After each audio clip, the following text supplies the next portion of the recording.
Assalamualaikum, selamat sejahtera to all Malaysians and a very warm welcome to all our attendees from all over the world. Thank you for your interest and thank you for joining us. This is the MIHAS Knowledge Hub and we are very glad to host all of you here today from so many countries. We have put together a lineup of distinguished experts as we start conversations and connections across multiple sectors and disciplines on key drivers of the halal economy and export opportunities moving forward. We hope the sessions inspire new business ideas and bring real development and immediate activation.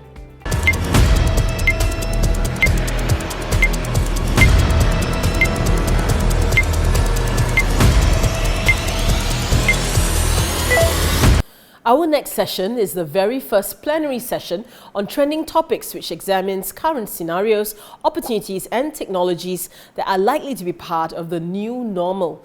It is now my pleasure and honour to introduce the moderator for the opening plenary session, Madam Sharimahton Saleh, who is the Deputy Chief Executive Officer, Export Acceleration MATRADE.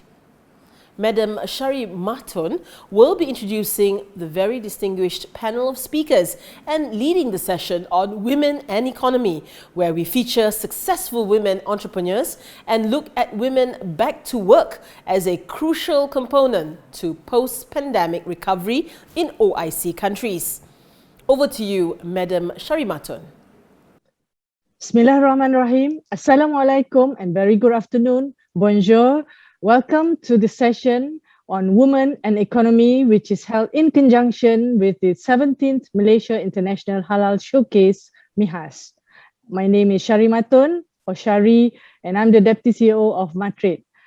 It's my pleasure to be here to talk about women in business. Before we speak to our powerful speakers today, I'd like to share about some data. Some research has shown that more business are opting for entrepreneurship across the globe. However, the data shows us that women and men, if participate equally, will increase 3 to 6% to global GDP. And there's some amount estimated to be like $5 trillion. It just means that if women does as much business as men do, the whole world will be better off by $5 trillion. Isn't that great if we can achieve that? And another study by McKinsey Global Institute, they highlighted that by not taking gender-responsive actions during the pandemic, it could lead to a $1 trillion of loss in our global GDP by 2030.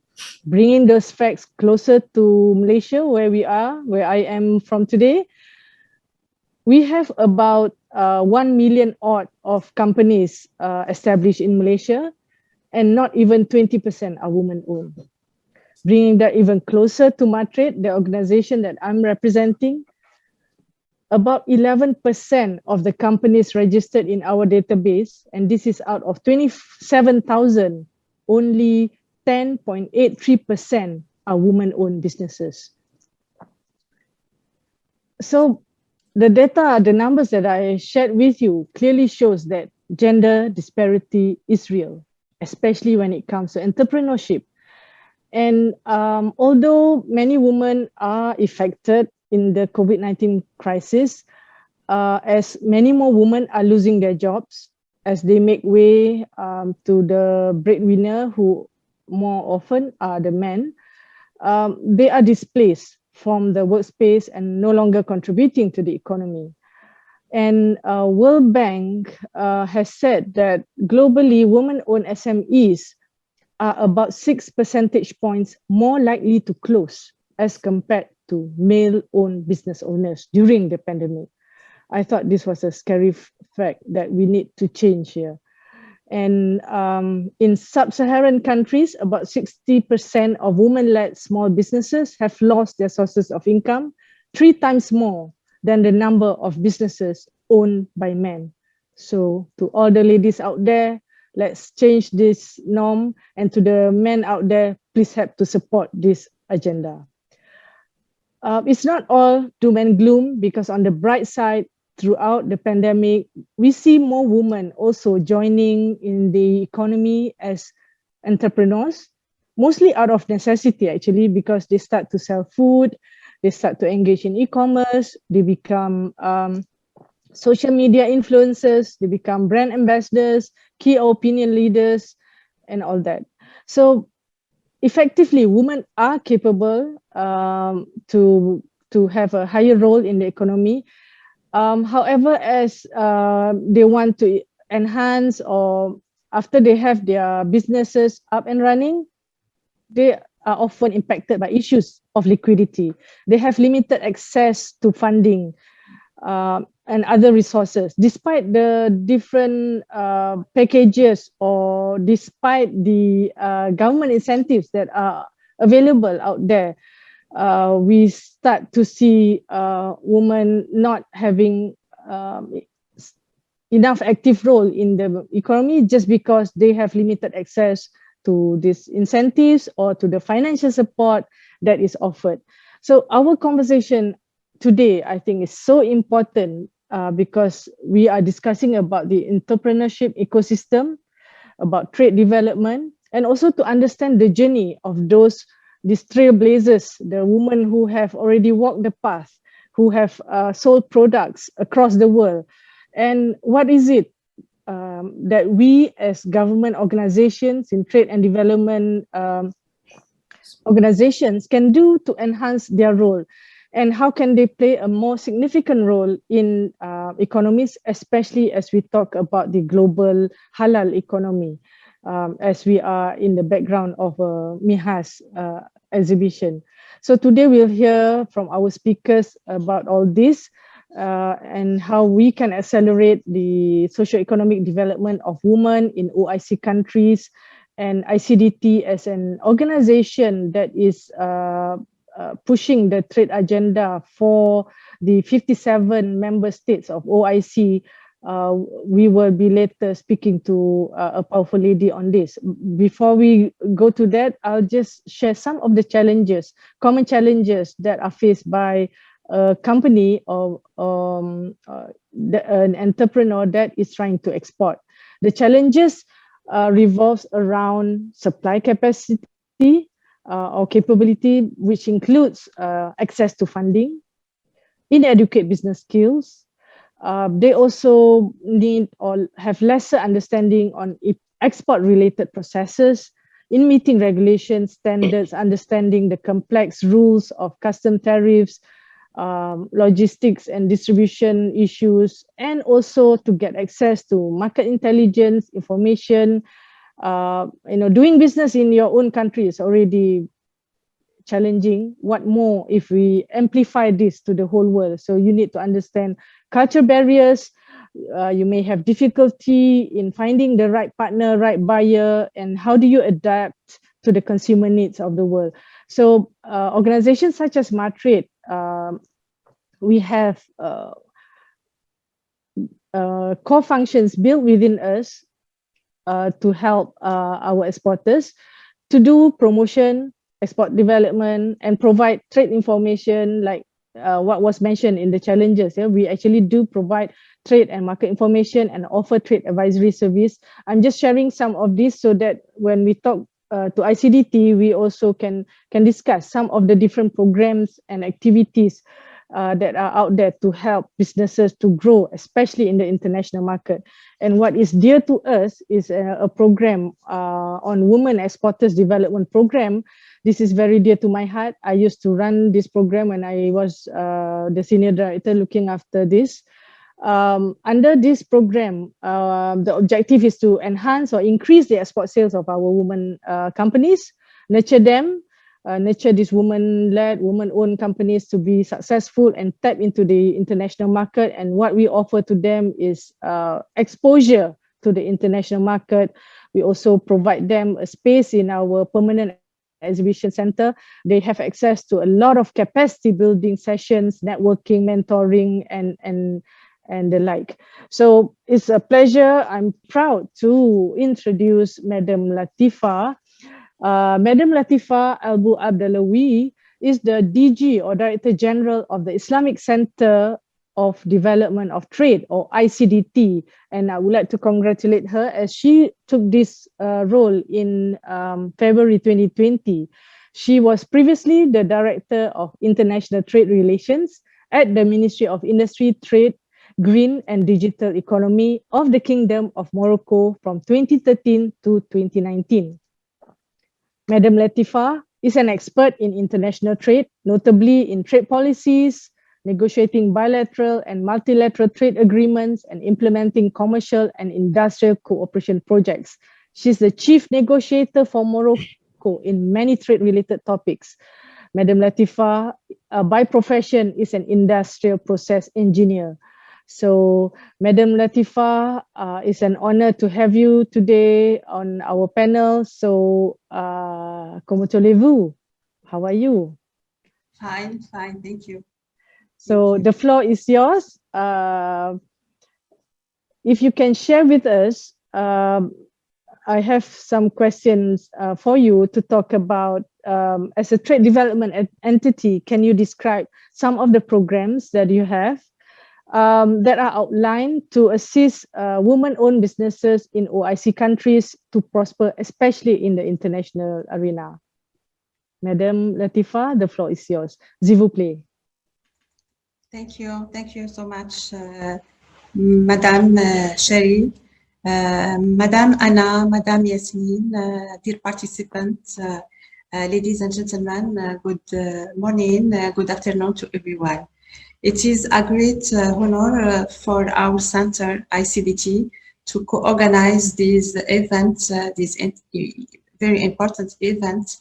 And it's a great pleasure and honor for me to be today with you. Dear Madame Cherry, let me first to introduce ICDT. ICDT, in Islamic Center for Development of Trade, is a subsidiary organ of OIC, Organization Islamic for Cooperation. This center is based in Casablanca, Morocco, and trusted for promotion of trade and investment among OIC countries.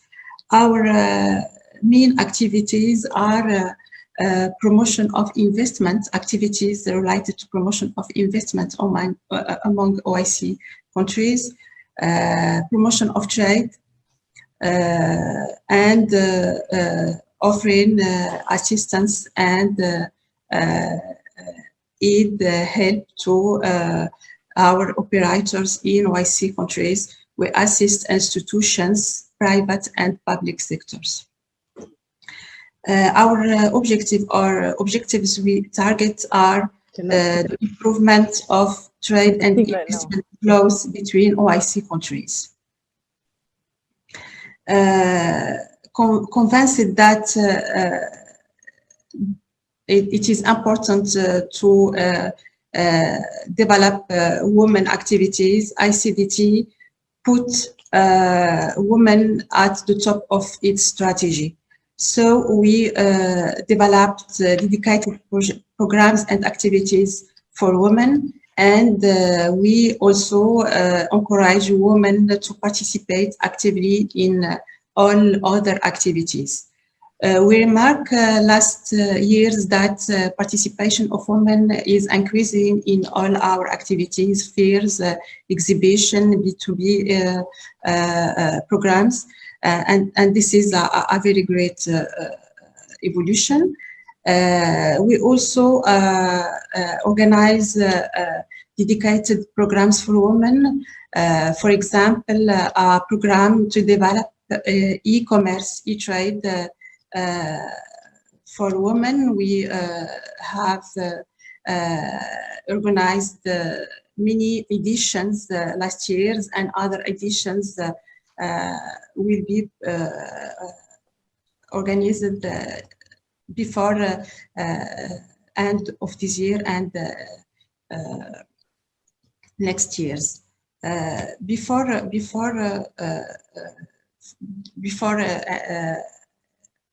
giving you the floor for other questions, I would like to note and to precise that all other YC institutions have developed program for women on our zone.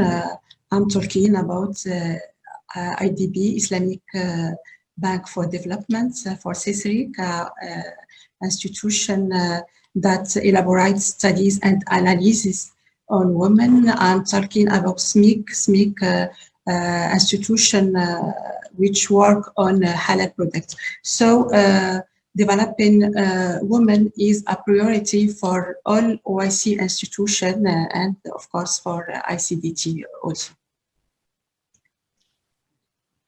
Thank you, Madam Latifa. It is great to know that women are empowered in OIC countries, especially because there's this sometimes general perception that women in Islamic countries are behind, are oppressed, and definitely from what Madam Latifa has shared with us today, this is not so. I mean, all the 57 OIC states are embarking on so many programs and activities to ensure that this gender gap can be reduced.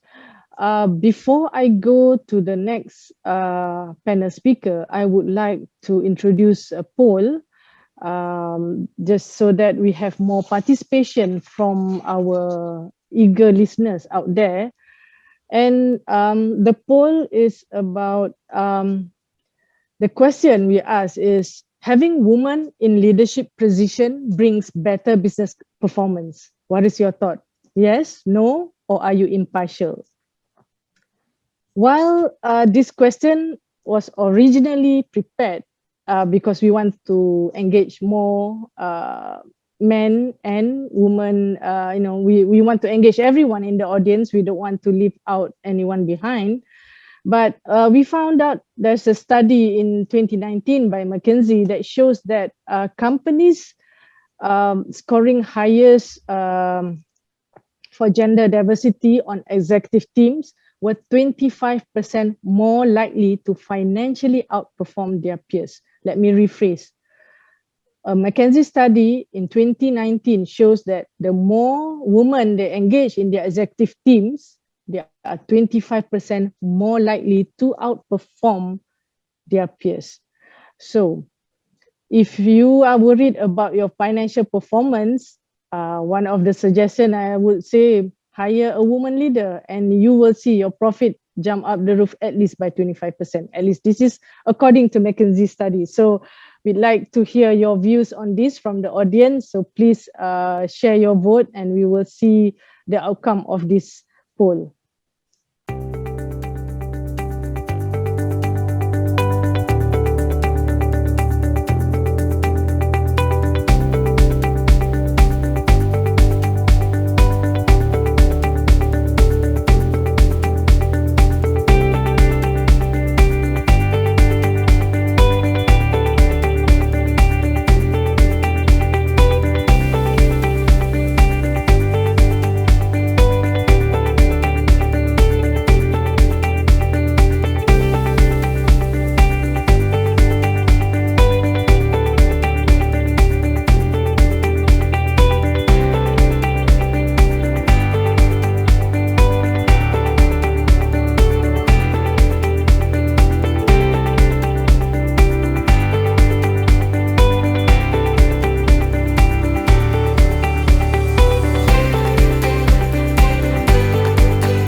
Ladies and gentlemen, thank you for participating in the poll question just now. So I'm happy to introduce our second powerful lady here, Ms. Eden Teo. She's the Group CEO of Hernan Corporation, co-founded the Hernan Corporation in 1996. She became the first entrepreneur in Malaysia to export the first container of frozen musang king, the whole fruit, to Brisbane, Australia in 2004. So for those of you who are not sure what musang king is a species of durian, the best fruit in the world. Is we love it in Malaysia. We call it the king of fruits. For those who are uninitiated, Anna has described this fruit as it smells like hell, but it tastes like something from heaven. So her aspiration to become a market leader in the durian business has led her to expand and sell her products across the globe. And you can find Musang King durians in US, China, Indonesia, UK, Canada, Japan, United Arab Emirates, etc. And her ultimate goal is to turn Hernan into a fully integrated durian company, exporting fresh and frozen durians as well as desserts.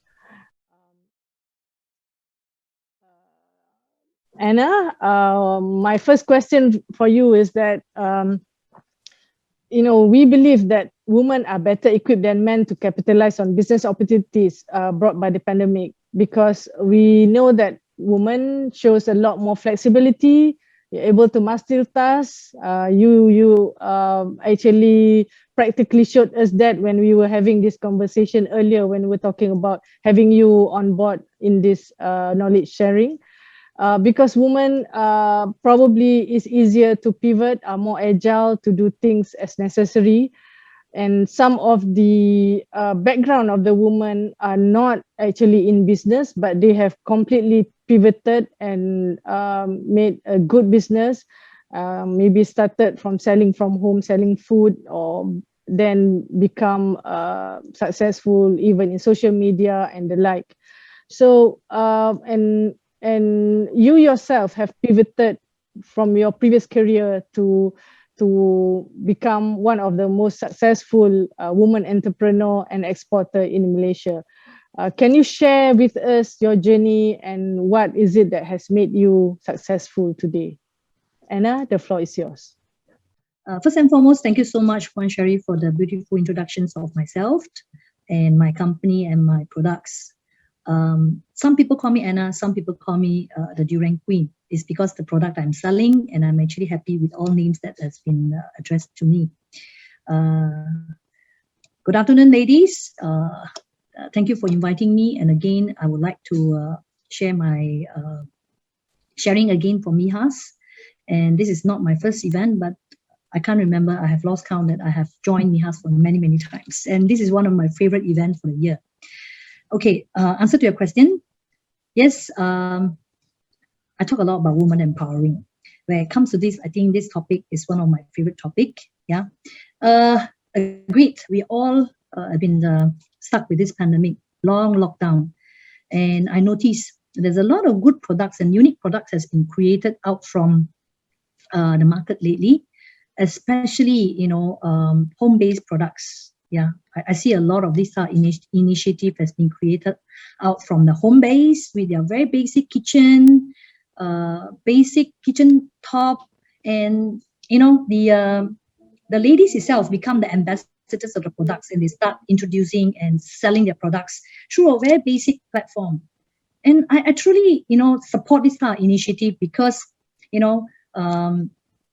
ladies are actually women are actually very equipped, and they are very flexible, and they comes in easily, and coming into earning money or making business, nothing put them down. This is what I'm quite impressed with women. Sorry, I'm talking about women empowering. Okay, just bear with me if there's men there. But anyway, come to this.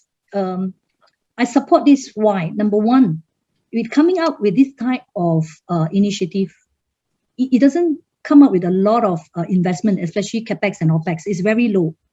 You can start with what you have in hand, basic equipment. You can get all these simple setups, and you can start selling. So these kind of platforms actually comes easy, especially what we have on our platform like Facebook, Instagram. You've given them the easy way to start. So since I mentioned that the capital is low, so it's pretty easy to control the P&L, yeah, and also very easy for them to diversify. If they find this product is not suitable, they can actually change the product overnight, or they can create another platform to come up with a new product. So it comes to this, we are talking about food, yeah, that if you are talking This topic we're talking about, many are from food, yes, because this is what the women usually do where they cook.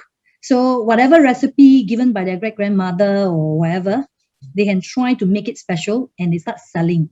So this is another way of generating income and create a business. It could be all business starts small, it comes with them. We call them a micro entrepreneurs, So with all this, it's giving them a lot of opportunity to sell the products. But food we are talking here, in order for them to commercialize, they need to do a little bit of innovations. They need to be creative.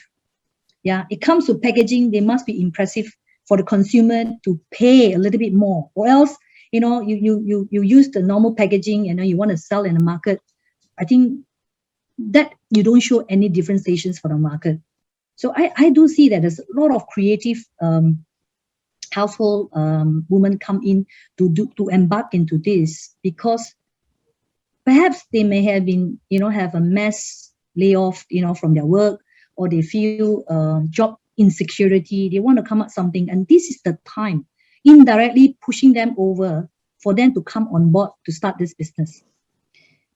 On my part, actually, I do have a lot of friends, or I would say micro entrepreneurs that come on board to ask for advice, because on my free time, I do a lot of CSR by coaching, by giving advices to all these who want to come on board, start small, because, I don't know, perhaps I'm approachable, I do share whatever I can as usual.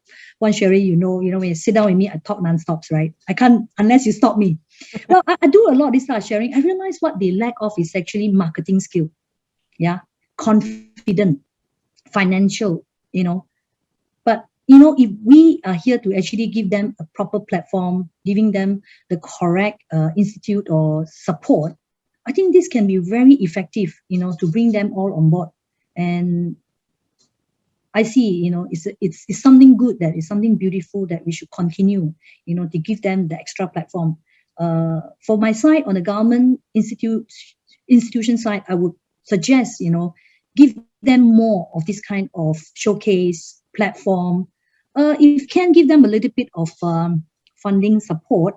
Yeah, not much, but something to give them, or some competition, some other, opportunity for them to excel themselves and showcase. And this will definitely give them a lift, so that they can have a feel of the business. So when they started small and the response is coming up, that will give them more confidence to build the next products. All right. Or, yeah. If I can pause you there, because you did mention when you start small, but you have grown big. You have grown so big that you are attractive to even funders. So the fact is that one of the funders have actually invested in your company, and this company has enabled you, the partnership has allowed you to look at the bigger scope of things, looking at even incorporating agri-technology in modernizing the whole value chain, from farming to processing your products, from raising the bar from just having a typical durian farm, or dusun we call it in Malaysia, and bringing that to the food processing plant. You have actually were brave enough to step forward and to up the ante for your company and accepting this partnership. What was that like for you, in the sense that I'm sure it's not an easy decision to partner with a private equity fund? That means you may lose some control. Walk us through what came up to your mind as you arrived at this decision. Yeah, interesting question. Yeah, it's a journey. Yeah, I'm sure MATRADE has seen me grown from a very small micro entrepreneurs to what I have today. Yeah. So business is all about making profit, and how to make profit, where you generate your capital. So that comes to the word financial, where are we coming from? So I give you 4 basic places that we can get the money from. One is called the PAMA, which is the Papa and Mama, or we call it the family. 2 is actually a commercial financial institution. license, not the, we call the loan shark. With that, when it comes to business, this is not what we consider. The third one is actually grant from the government. Not much, but sometimes we do get a little bit of supports and we can actually approach, or soft loan from the government. They do have a lot of this program. I'm sure MATRADE has awarded, I'm actually one of the candidates who actually enjoy, the program from the WEDP, yeah. And the fourth is actually, we call it the PE or the VC. So I was very lucky to embark into this journey with this PE, where they came by, knocking my door. So for those people, do not shy yourself off. If you have an opportunity that so-called PE or VC knocking on your door, you should be proud of yourself. Because why? Your product is right. Your business is correct. They must have done some research on you before they want to come to you. But why are you shutting this off because of worrying that they will control your company? Why are we thinking so small, where we can eventually think of a bigger scope of it? Well, I was one of them. In fact, before I accept my current PE, which is Nevis Capital, one of the biggest in Southeast Asia, I got a few who knock on my door, and I just so worried that they will come in control and I will be, from boss to, employee. So it comes to a point that I really think, hey, why don't I use their resources and help me to grow the business? That I could eventually shorten my journey of being success, and, I can transform myself. Yeah, for what I have, I can't be forever, asking for government help, right? This is not fair. Yeah, and also, I want to go to the bank. I have to put in whatever I have to pledge in and risk myself. And what is my capable of running the business if I want to expand? So with all this PE, for me, if you ask me the pro and cons, I can tell you the pro is more than the cons. Where the pro is this PE, what they want is actually they want to groom the company, and they want to make it possible for them to make money when they sell or they exceed. So they will send in their experts and they will bring in all what they can to help me to grow. Yeah. So I see myself, the difference where before and after I have actually transformed. But of course, the transition period is actually quite tough, but I have made it. Yeah. From what SME to what current corporate. And we talk about all this gigantic work in terms to every month reporting. I'm very happy. And I would like to propose, to all who have actually with this kind of, opportunity, whether it's startup funding and all this, go about to pitch, bring a very good proposal on the table and show them what you're capable of. So this one, I would say, I don't want to take so much of the time, but of course there are more things to share, but I fully support, in getting yourself, to embark into a different journey, to bring your business to a different level. That's what I will share for now. Thank you, Anna. Great story. I can imagine you like one of the participants in Shark Tank pitching your durian business, and you have the likes of Mark Cuban, pounding to get you and invest in you. So congratulations on taking that step, bold step, but you heard it from Anna, it's not from me, that it does help her business, and from a small business, she has now conquered half of the world with her Musang King. So I have another powerful lady speaker coming up, but before we do that, let's just break into another interactive session. I have another poll for you, and we hope you will honestly answer this because it will help us also in understanding your business goals. So the question is, what would you need the most in achieving your major business goals in the next 3 years? Is it A, business marketing skills, or funding, or better customer acquisition skills or marketing? Or is it you need to recruit skilled people, or what you need more is mentoring or partnership? So please key in your results. Thank you very much.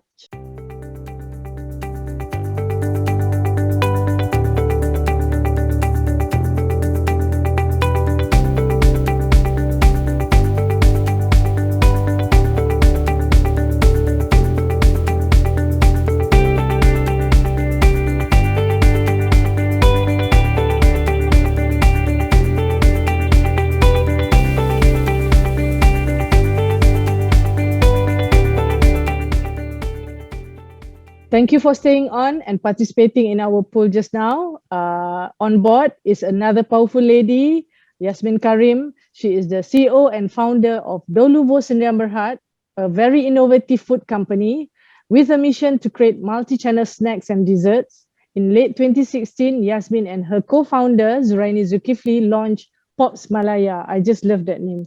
A delicious line of frozen treats. Fast forward, their homemade venture has now evolved, and now Pops Malaya's line of ice bars, a freeze-at-home sorbet, is available in over 700 Petronas convenience store, Kedai Mesra as we know it, Maidin, Hypermarket, Lulu, you know all this, not just in Malaysia, but all the way in Kuwait, Qatar, United Arab Emirates, Saudi Arabia. I see the pattern there. Maybe they do need a lot of ice bars because of the temperature over there.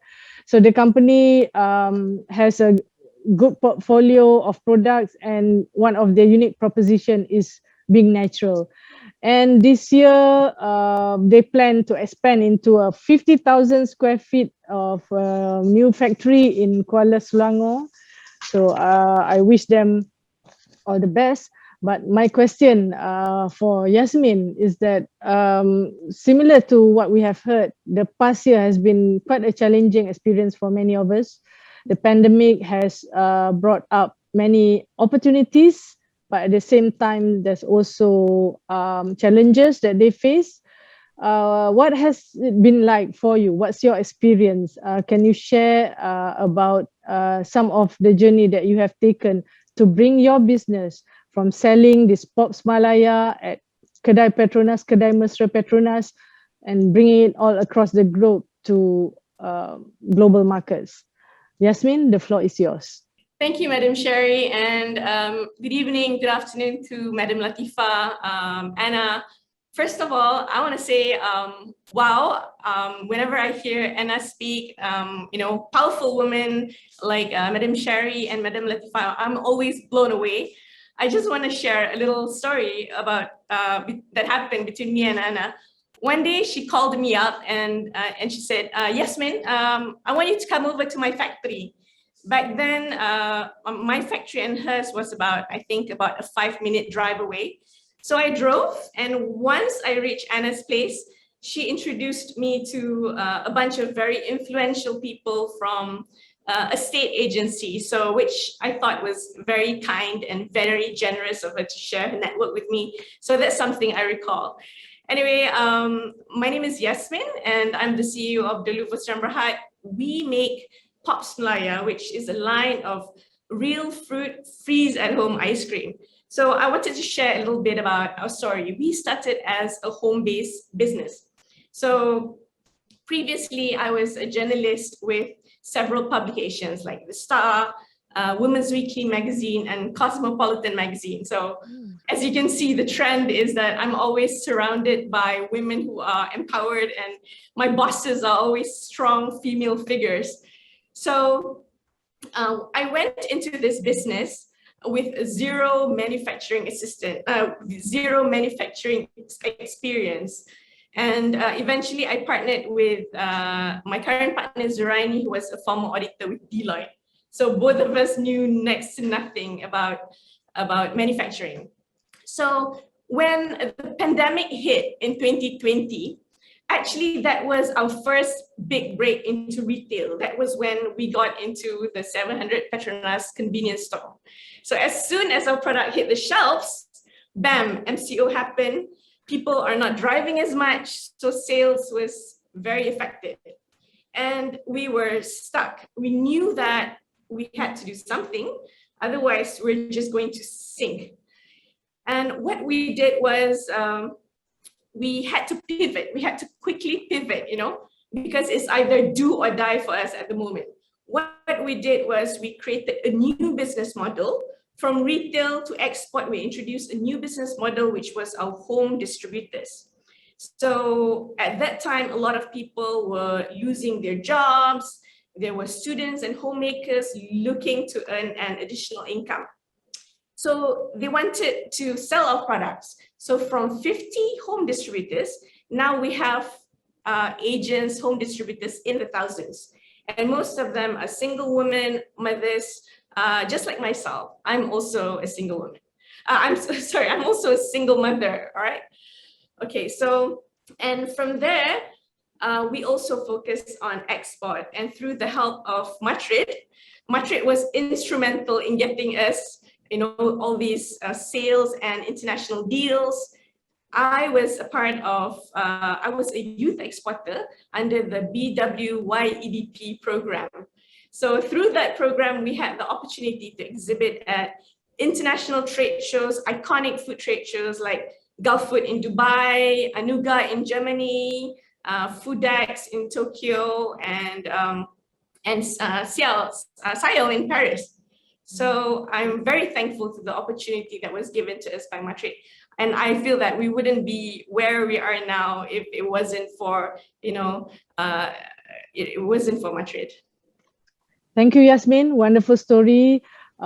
Just so that the audience know, we didn't specifically just wanted to showcase companies or women entrepreneurs who were born out of or who were part of our alumni programs. We actually just look at brand owners or companies that came to our mind who represented women, and these two powerful ladies came up to our mind, and it wasn't really orchestrated that they were alumni of our Women Exporters Program and Youth Exporters Program, but you've heard it from both of them. I would like to also challenge them in the sense that, yes, we've provided you the platform to be successful in the international market through our program, but what is it that we need to improve in our entrepreneurship ecosystem so that you are able to sustain your business, or what is it that other businesses out there need from organizations such as MATRADE,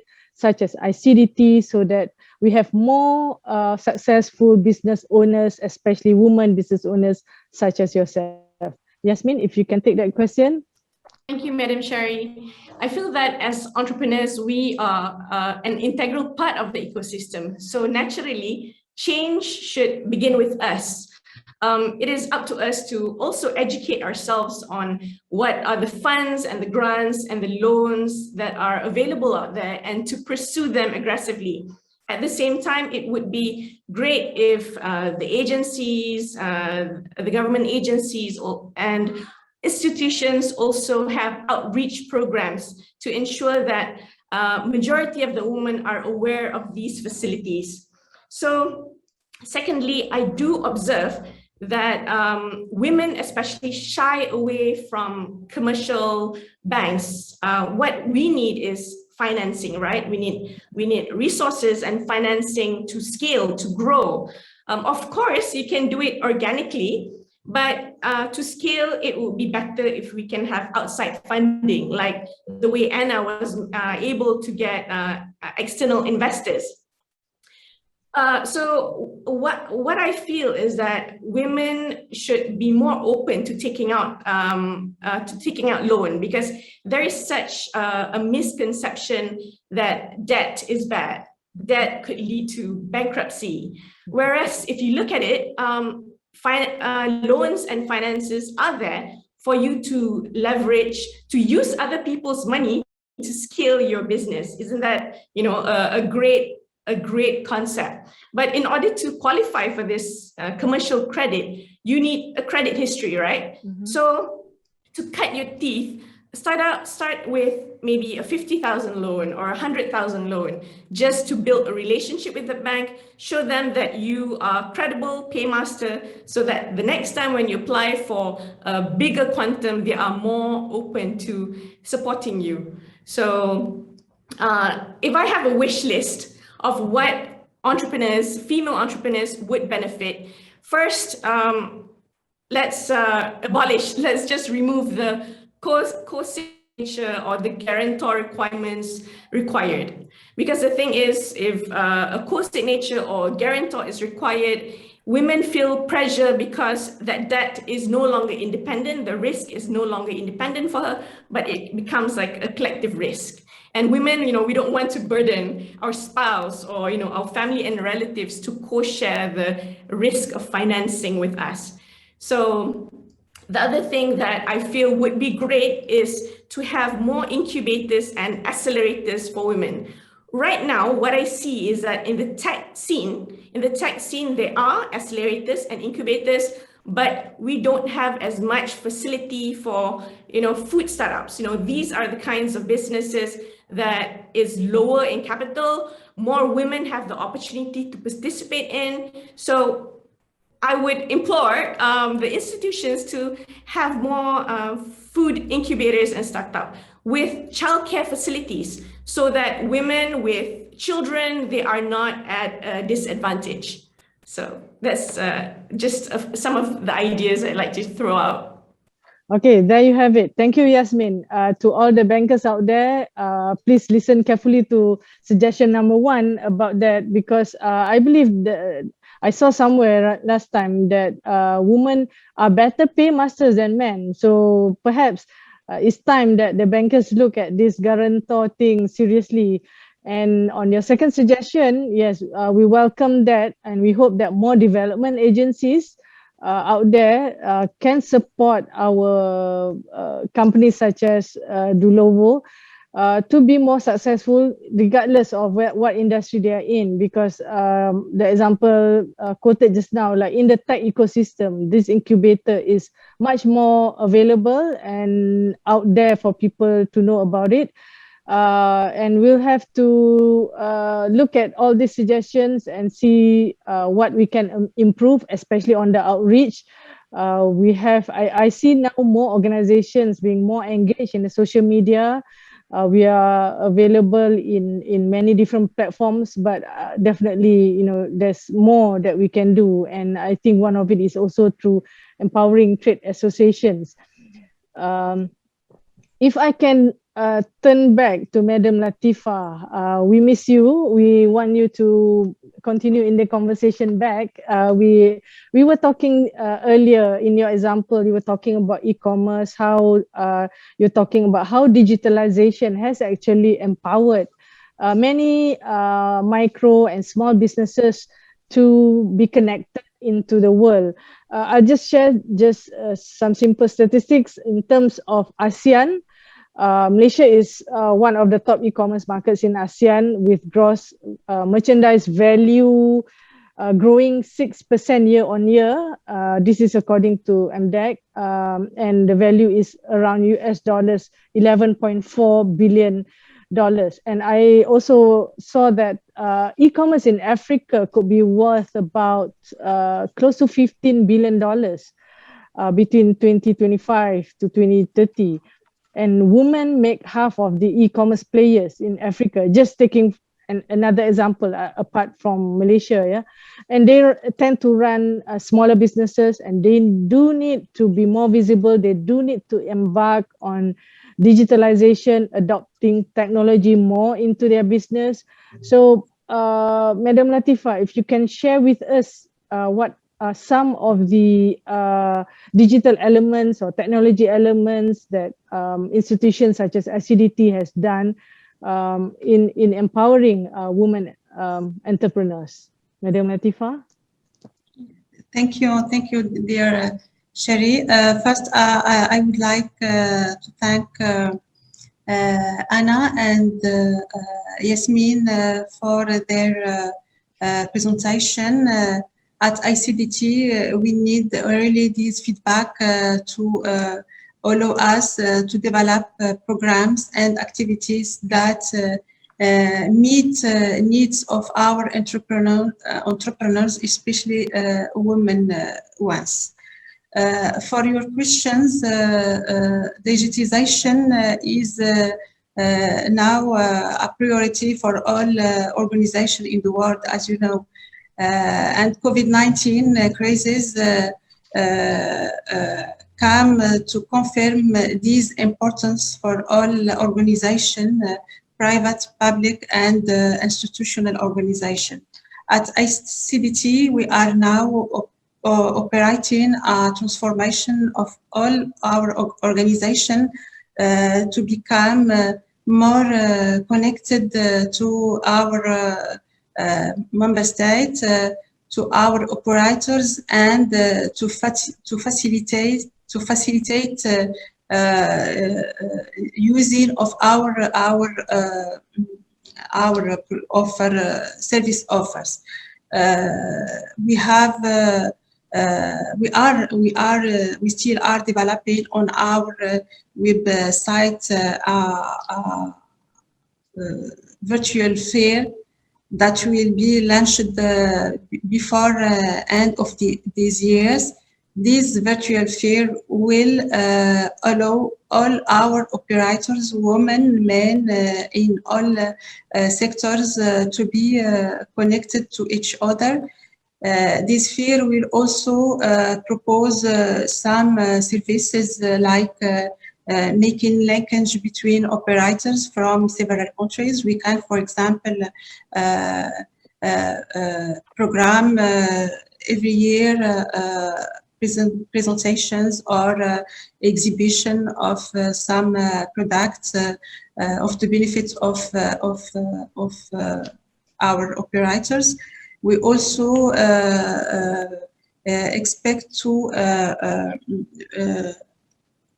propose a platform dedicated to women, to make women linked with each other on OIC zone, but also to offer them a window for foreign markets. So we are now working in that project with some partners, international organizations, and partners in some countries, and we will be happy if MATRADE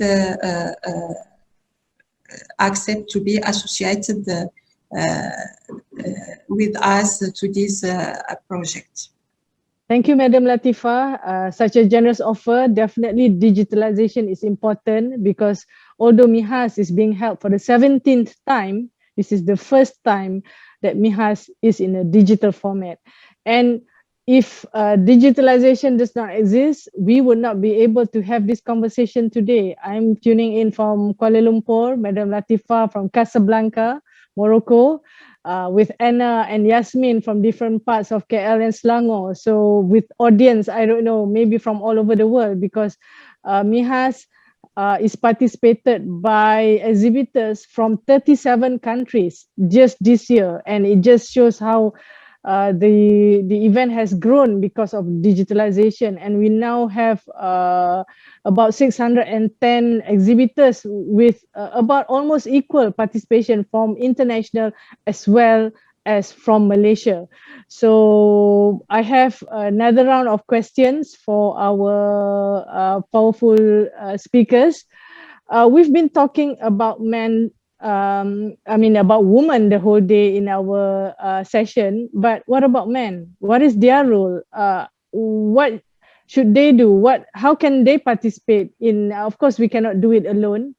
You never walk alone, some say. So perhaps, Madam Latifa, you want to comment on that? Yes, thank you, Madam Shari. I believe that without the involvement of men, no progress can be provided to reduce gender inequality in entrepreneurship and in our life in general. Simply because men are our partner at workplace, our partner in life, our partner everywhere. So no thing can be done without men. But also because the levers of legal regulation, finance, education decisions are up to now are made by men.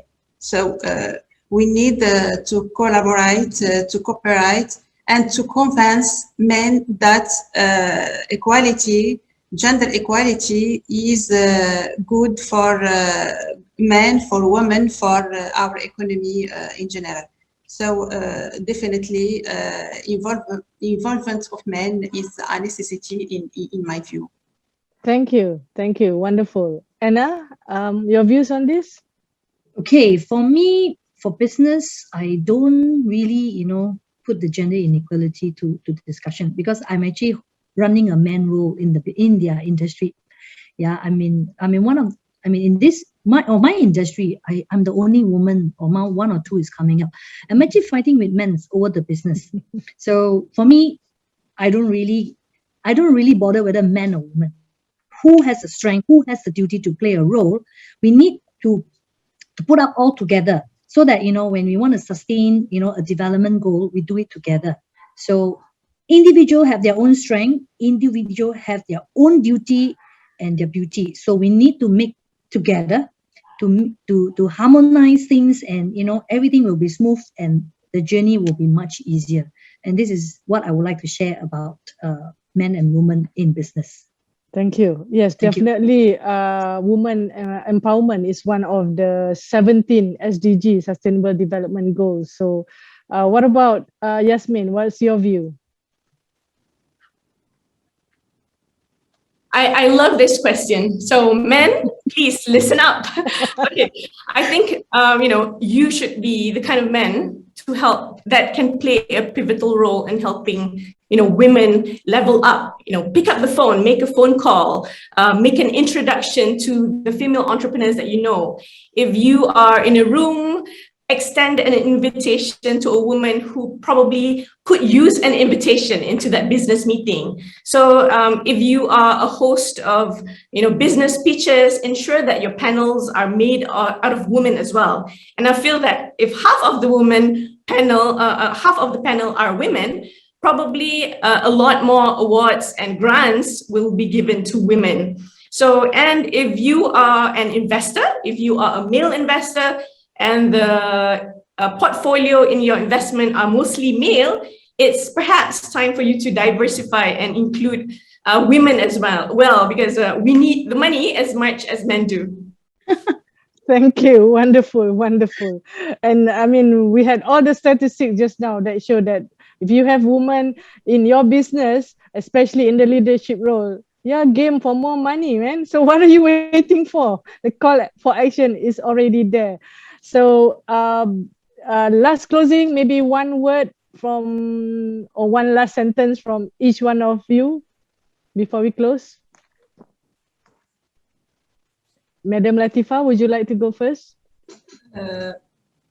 I want just to thank again MATRADE for this event. I want to thank you, Anna and Yasmin, and I'm also looking forward to reinforce cooperation between our two institutions to organize more activities, more integrated program that meet needs of our operators, women ones, and thank you.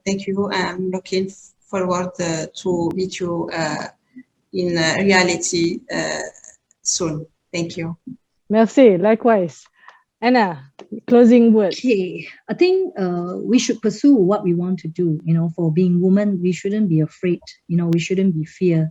And we have a lot of beautiful people around us. Yeah, don't be shy. Come out and approach. I'm always open, as Yasmin know. Yeah, if you know me, if you need anything, we are always open. And the sky is only the limit for me. And in everything we do, there's a lot of things that that putting us down, but don't shy. Continue to move on. Yeah, take the mistakes as an experience, and continue fighting for what we want.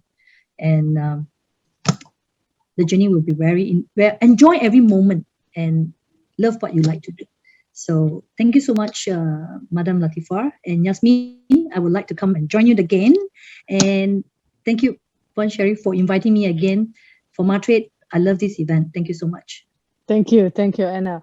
Yes, Yasmin, you have a very interesting product, like I mentioned just now, because you have an ice lolly, but you take care of you solve the nightmare of logistics by making it at room temperature. So I thought that was very smart and clever how you change a challenge into an opportunity and make yourself distinct. So your closing remarks for the audience, Yasmin? Okay, so for us, innovation came out of friction. And I believe just like us, so many women have a lot of gifts and talents to offer the world. So it would be a pity if, you don't grab this chance, whether you want to go for modest growth and success with work-life balance, or you want to really break the glass ceiling. The choice is yours. It's you can make it happen. There's nothing to hold you back. That's all I want to say. All right, excellent. Thank you so much, everyone. It has been a pleasure having this conversation. I hope more women entrepreneurs are inspired to take on the challenge to be an exporter. And we have a whole lot of ecosystem, support in the ecosystem. You have peers like Anna ever so willing to share. I also didn't know that part of it, where she's also engaging with other entrepreneurs and helping them, nudging them in the right direction. Thank you so much, Madam Latifa, coming all the way from Casablanca and sharing what ICDT has done for OIC countries. We need more cooperation, collaboration, definitely in this world to make a difference. Thank you again, Yasmin. It has been a very heartwarming story, all of you. So with that, I would like to wrap up the session with, again, merci, terima kasih. Thank you very much. Thank you very much. Thank you, ladies. Bye. Thank you for attending the session. We hope you have found it inspiring. This is the last session of the day. Please join us tomorrow as we continue with our sessions at 10 a.m. In the meantime, if you have further questions, do visit our speakers at their virtual booths for further information and discussion. In the meantime, we'd like to remind you that the MIHAS virtual platform is open day and night for you to visit at any time convenient to you. We hope you will take the time to browse and visit the many attractive exhibitors, virtual booths, and programs.